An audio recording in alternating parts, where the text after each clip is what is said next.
Hi everyone, it's Katarina, and it is Wednesday, October 2nd, and I'm here at my Mystical Emporium at Prescott, Ontario, and I would like to do a next major relationship reading for our Scorpio friends. And as always, my readings on YouTube are for entertainment purposes only. You engage in your life and free will. If you'd like your own reading, you can reach out to me at Katarina lowercase number 4 YOU at yahoo.com. You can instant message me at my Facebook pages, Katarina's Mystical Emporium or Katarina Psychic Tarot Reader. So let's begin. What will these people be like? Well, we have here the Nine of Swords. Isn't that an interesting picture? So the Nine of Swords you see is someone sitting upright in their bed. It looks as if they've been disturbed from their sleep, and there's lots of swords coming at them. So this means that this person is troubled. They're having sleepless nights, some anxiety about a situation. There's a lot of worry going on. And sometimes, Scorpio, you're so intense that these things interest you. How will you meet? Well, unexpectedly. Scorpio, it's going to be sudden and unexpected, or as the result of an unforeseen event or circumstance in both your lives. So you're going to be thrown together.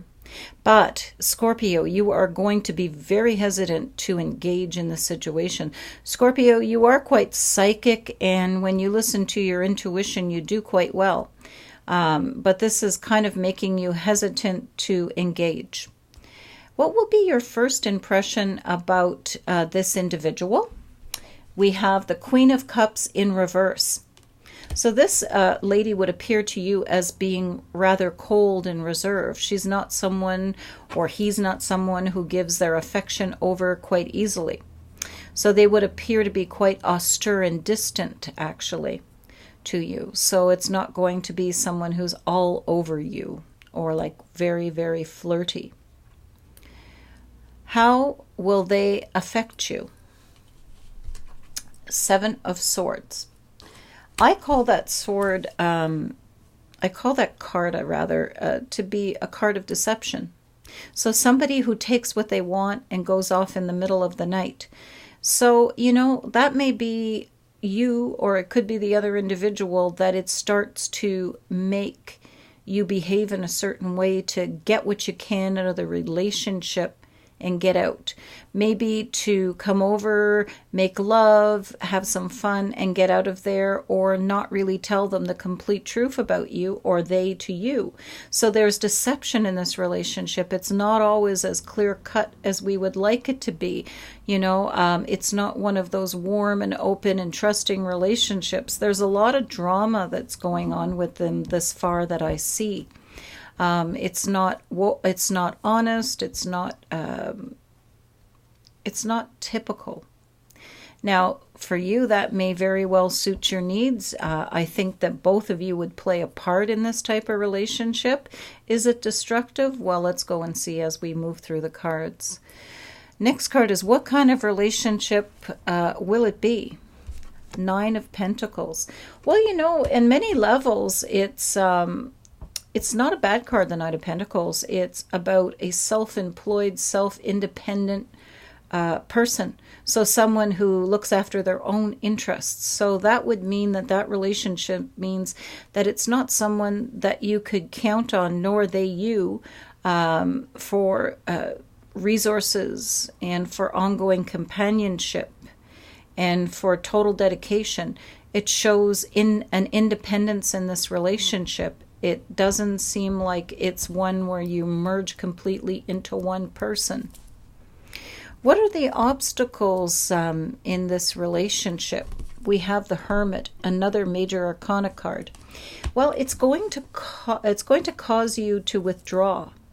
So it's going to cause you to question things and kind of go into yourself and perhaps become a little silent, and to keep away at various times in the relationship. So perhaps when this person goes off on their own little tangent and stuff, or their own little way of being, you are going to retreat into yourself and either literally or emotionally close down. So that in itself is not the most happiest situations, so you feel that you can't open up completely, that you must, if not literally, at some point emotionally retreat into yourself. And Scorpios, you can do that. You can do that passive aggressive silent treatment. I don't think it's overall healthy for either one of you, but I think both of you play a major part in this. So what is the outcome? Queen of Pentacles. The Queen of Pentacles is a lady or an energy of a woman who rules things very well. She's a accomplished, wealthy businesswoman where business means everything, logic means everything. It's all down to earth. So I think if you would look at this relationship as a business transaction rather than an overly warm relationship where all your needs are met, you might come out of it okay, because it'll just increase your independence. You'll need to make sure that you keep your finances independent as well, so that you can keep going at the pace that you need to. How will it ultimately affect you? King of Wands. Well, I can see that it'll bring out confidence, but it will also bring out passion in you as well. So I think it's a lot about drama in this relationship. It's a lot about sexual control on your part. It's a lot about wanting to control that person and make them the person that you believe they should be. They may or may not be up to that challenge, though, because they are going through a lot of shit. So you've got to see, is that really the domain you want to be part of?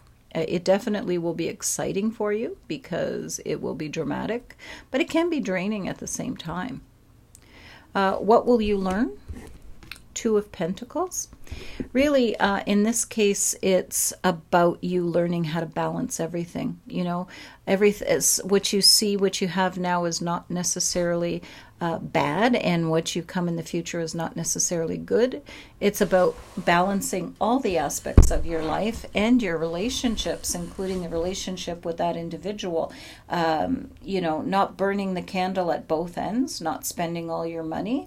You will have to make sure that you don't, because this person can be financially draining for you as well as emotionally draining. So you will have to learn how to balance everything so that it doesn't come at too great a cost for you. Do I see this as being a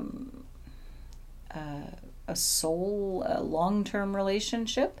I mean, it can be a major one, and it depends on the maturity level of the couple, and there may be counseling that can go on, but ultimately it's not going to be something that you go through quite easily. There will be lots of ups and downs and drama in this relationship. So remember, we all have free will. If you do come across this individual, you can choose whether you want to engage in this relationship or not. And if you do choose to engage, you have to be honest with yourself and ask yourself why you're wanting to do this. And if you do proceed with caution. Thank you very kindly. God bless, namaste, and universe bless, and we'll talk soon.